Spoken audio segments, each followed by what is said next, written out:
Hello my foodies and welcome to the next installment of PJ Cooks Sexy Food. Today we're going to combine two of my favorite desserts into one. We're going to take cannoli and cheesecake and make a cannoli cheesecake. Oh my god, it's so good, it's so simple. I can't wait to get started, so let's begin. Let's start with the ingredients for our crust. What we are going to need here is 9 graham crackers, 5 store-bought waffle cones, 3 tablespoons of sugar, 1/8 of a teaspoon of salt, and 5 tablespoons of melted butter. So let's begin by making our crust. To start, we're going to put the waffle cones into our food processor, along with our graham crackers. Clamp on the lid, and we are going to pulse these until we get a fine meal. Okay, so I went ahead and I gave it 20 pulses. Now I'm going to add in the salt and the sugar and just pulse it 2 times to combine. Okay, now what we want to do is we want to add in our butter. And we are going to mix this consistently until well combined.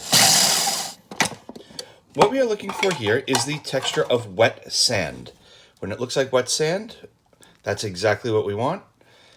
And now we're going to transfer this into our prepared springform pan. 9-inch springform pan. I started by wrapping the bottom with 2 layers of heavy-duty aluminum foil. I went ahead and cut a disc of parchment paper that we're going to put on the bottom. Then I cut 2 strips of parchment paper that I'm going to wrap around the sides. This is going to make for a very easy release of our finished product. With our foil and parchment in place, I'm going to go ahead and introduce the crumbs that we made earlier with the butter. And we are going to press that down into a very thin layer on the bottom. And we want it to work 3/4 of the way up the sides of the pan, keeping sure that the parchment paper remains overlapped and in place.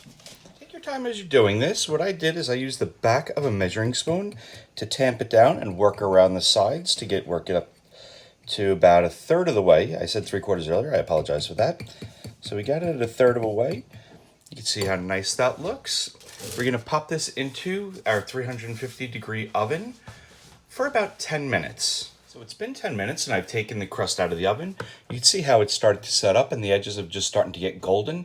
That's exactly what we were looking for. For the filling for our cheesecake, we're going to require 2 8-ounce packages of cream cheese, 15 ounces of our homemade ricotta, 2.5 cups of confectioner's sugar, 1/2 teaspoon of salt, 1 tablespoon of vanilla, 4 eggs, 3/4 of a cup of mini chips, 1 teaspoon of all-purpose flour, and 1/2 teaspoon of cinnamon. So I set our crust off on the side to cool. I reduced our oven to 325 degrees. I put a pot on the stove to get some water boiling for the water bath that this is going to cook in. And now we're going to begin in a large bowl with our 16 ounces of cream cheese. Using a hand mixer, we are going to beat this until smooth, about 3 to 4 minutes. In about 3 minutes, our cream cheese is nice and smooth. Now we're going to go in and add the 15 ounces of ricotta, and we're going to blend that together until it is smooth. Ricotta cheese has been well incorporated. Now we're going to add in our salt, cinnamon, vanilla extract, and confectioner's sugar. We're going to start mixing this with a spoon or a scraper to just get the sugar incorporated. And then we're going to switch over to our hand mixer to well combine. See, I just started to incorporate the sugar into the cream cheese. The reason I did that is the last thing you want to do when you start using a hand mixer is start off with that much powdered sugar on top, and you'd end up with a face of powdered sugar and powdered sugar all over your countertops. So now we're going to use the hand mixer and we're going to mix this for about a minute, just till well combined. As you can see, everything is now well combined. What we're going to do is we're going to start introducing 1 egg at a time and then mix it until it's combined and then do each additional egg. Just added the last of our eggs and I'm mixing that one in. And as you can see how light our batter has become. Doesn't that look good? Okay, so now that the last of our eggs has been incorporated, we're going to turn off the mixer, take it out, remove the beaters, using a rubber scraper, we're going to scrape down the bowl and make sure that everything is well combined and stirred in. Now here's a little tip. The reason I use confectioner's sugar for a cheesecake recipe may sound a little odd, and when you look at most recipes, it'll call for regular granulated sugar. The reason I use confectioner's sugar at a ratio of, if it's 1 cup of granulated sugar, it's 2 cups of confectioner's sugar. Confectioner's sugar is finer, it incorporates better, and it has a bit of cornstarch. The cornstarch in confectioner's sugar will prevent your cheesecake from getting a big crack on the top. Okay, so everything is well combined. We're now going to set this off to the side. Our cream cheese filling has been mixed. Our crust has been assembled and baked. Now what we're going to do is we're going to take our mini chips. We're going to put the tablespoon of flour, and we're going to toss the chips in flour. The reason we're doing this is when we layer the cream into the cheesecake filling, into the crust, we are then going to put layers of chips. And by coating the chips in flour, it will help them to suspend within the filling, so this way they don't all sink to the bottom. Okay, so I'm going to set this aside. Now it is time to combine. We're going to start with 1/3 of our cheesecake filling, smooth that out on the bottom.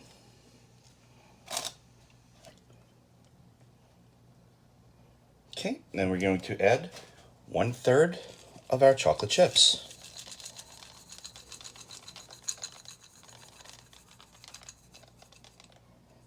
Okay, next we're going to top that with another installment of the cream cheese cheesecake filling. Smooth that out.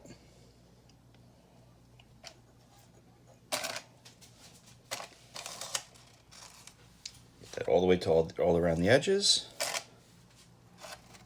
Okay, nice and smoothed out. Now we're going to add the second installment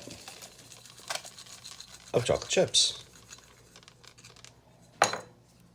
Okay, finally, we're going to add the last installment of the cheesecake filling, as well as the last bit of chocolate chips. The last installment of chips have been added. Now we're going to transfer this into our oven that's set at 325 degrees into a large roasting pan.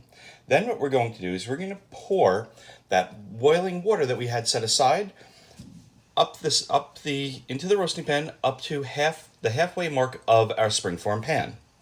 And then we're going to close the oven and let this cook for about 1 hour and 15 minutes. So it's been 1 hour and 15 minutes. Our cheesecake is still in the oven. What I'm going to do now is I'm going to turn off the heat. I'm going to prop the door open. I'm going to let it continue to cool for 1 hour before removing from the oven. Okay, so it's been 1 hour. I have a cooling rack set up on our countertop. I'm going to take the cheesecake out of the oven. You can see how beautiful that looks. We're going to set it on the rack, and we're going to let that cool for at least 3 hours. So cheesecake has been cooling for 3 hours now. It's at room temperature. It is cool to the touch. Now I'm going to take our cheesecake and I'm going to put it in the refrigerator for 6 hours to overnight. So our cheesecake is chilled for about 6 hours in the refrigerator. Now what I'm going to do is I'm going to dress up the edges of the cake with a little bit of whipped cream all the way around.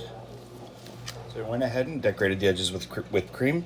Now I'm just going to add a little chocolate chips to the top of the whipped cream just to dress that up a little bit. Doesn't that look pretty? Now in the middle of the cake, I'm going to take more of those waffle cones that we had earlier that we used for the crust. I'm going to crush those up, put those in the middle of the cake. Oh yeah, doesn't that look good? Now this is what's going to give it that crunch like a real cannoli. There we go, almost there. Mound that up a bit. Work it all the way to the edge so it's right up against that whipped cream so it really looks pretty. And the finishing touch, what is a cannoli without powdered sugar? Oh yeah. Oh baby. Oh yes. Now tell me, that is not sexy. Hey guys, so I hope you liked this installment of PJ Cooks Sexy Food. I hope you'll try making this cannoli cheesecake at home.